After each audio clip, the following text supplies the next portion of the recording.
আজকের রান্না মাশরুম মশালা। প্রথমে ইনগ্রেডিয়েন্ট পেঁয়াজ, টমেটো কুচি, মাশরুম কুচি আর মগজদানা, সঙ্গে কাজু বাদাম নেওয়া হয়েছে এবং পরবর্তী ইনগ্রেডিয়েন্টসগুলো আমি পরে বলবো।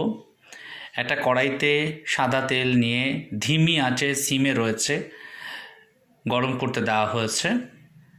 পরিমাণ মতো তেল আপনি ব্যবহার করতে পারেন। সাদা তেল এখানে ব্যবহার করা হচ্ছে। প্রথমে পেঁয়াজ কুচি দিয়ে দেওয়া হয়েছে এবং পেঁয়াজ কুচি ভাজা চলছে। হালকা হালকা পেঁয়াজ কুচি লাল হলে তারপর এতে দেওয়া হচ্ছে কাজু আর মগজদানা। এগুলো কিন্তু আমরা গোটাই দিয়েছি, এগুলো পেস্ট করা হয়নি, ঠিক আছে? পেস্ট করার প্রয়োজন নেই। একটু লাল লাল হয়ে গেলে তখন এর ওপর দিয়ে দেওয়া হয়েছে টমেটো এবং তারপরে আবার নাড়তে হবে এবং পুরো রান্নাটাই ধিমি আঁচে হবে, সিমে থাকছে। এরপর একটু প্রয়োজন মতন হলুদ গুঁড়ো, আবার একটু নেড়ে নিতে হবে। এরপর ওই মিশ্রণটি হালকা লালচে ভাব হলে মিক্সার গ্রাইন্ডারের কন্টেনারে ওটাকে নিয়ে নিতে হবে ফর গ্রাইন্ডিং। এটা দিয়ে আমরা গ্রেভিটা বানাবো। এটাকে মিক্সার গ্রাইন্ডারে নিয়ে নেওয়া হয়েছে, সঙ্গে দিয়ে দেওয়া হচ্ছে টক দই প্রয়োজন মতো, যাতে গ্রেভিটা বেশ মাখো মাখো হয়। এই টক দই আমরা এখানে আমুলের দই নিয়ে নিয়েছি। টক দই পেস্ট দেখুন কীরকম তৈরি হয়েছে, বেশ মাখো মাখো। এখানে গরম মশলা নেওয়া হয়েছে। গরম মশলা নিয়ে সঙ্গে কিছুটা ক্যাপসিকাম কুচি। এটা আবার সাদা তেলে প্রথমে গরম মশলা নিয়ে সিম করে দেওয়া হয়েছে। ধিমি আঁচে আস্তে আস্তে গরম মশলা আমরা নাড়িয়ে নেব। নাড়িয়ে নেওয়ার পর একটু ভাজা ভাজা হালকা হলে তখন তাতে প্রয়োজন মতন শুকনো লঙ্কা এবং গোটা জিরে দিয়ে দেওয়া হচ্ছে। প্রথমে আমরা গোটা জিরে দিচ্ছি, গোটা জিরে দিয়ে দেওয়া হয়েছে। এরপর আবার ধীরে ধীরে নাড়তে হবে। খুবই ধীরে ধীরে রান্নাটি হয় এবং পুরোটাই ধিমি আঁচে হবে। কোথাও আমরা ফ্লেমের বাড়াবো না। এবারে পেঁয়াজ কুচি কিছুটা দিয়ে দেওয়া হলো। পেঁয়াজ কুচি দেওয়ার পর আবার আস্তে আস্তে ভালোভাবে নাড়তে হবে, যাতে আবার হালকা হালকা লাল লাল ভাজা হবে পেঁয়াজটা এবং পুরো মিশ্রণটা। এরপর একটু শুকনো লঙ্কা গুঁড়ো এবং তারপর ক্যাপসিকাম কুচি করা যেগুলো রাখা হয়েছিল সেটা এখন দিয়ে দেওয়া হচ্ছে। আর আমরা পূর্ববর্তী যে পেস্টটা বানালাম ওটা আলাদা করে সরিয়ে রেখেছি, ওই পেস্টটা এর মধ্যে দেওয়া হবে। আগে কিছুটা ভাজা হয়ে যাক, আবার প্রয়োজন মতন আরেকটু হলুদ দিয়ে দেওয়া হচ্ছে।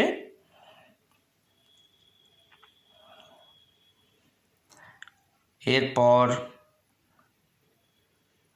একটু রসুন বাটা এবং তারপর প্রয়োজন অনুযায়ী কিছুটা আদা বাটা দেওয়া হচ্ছে এবং সেই পূর্ববর্তী যেরকম ধীরে ধীরে নাড়তে হয় সেভাবেই নাড়া চলবে।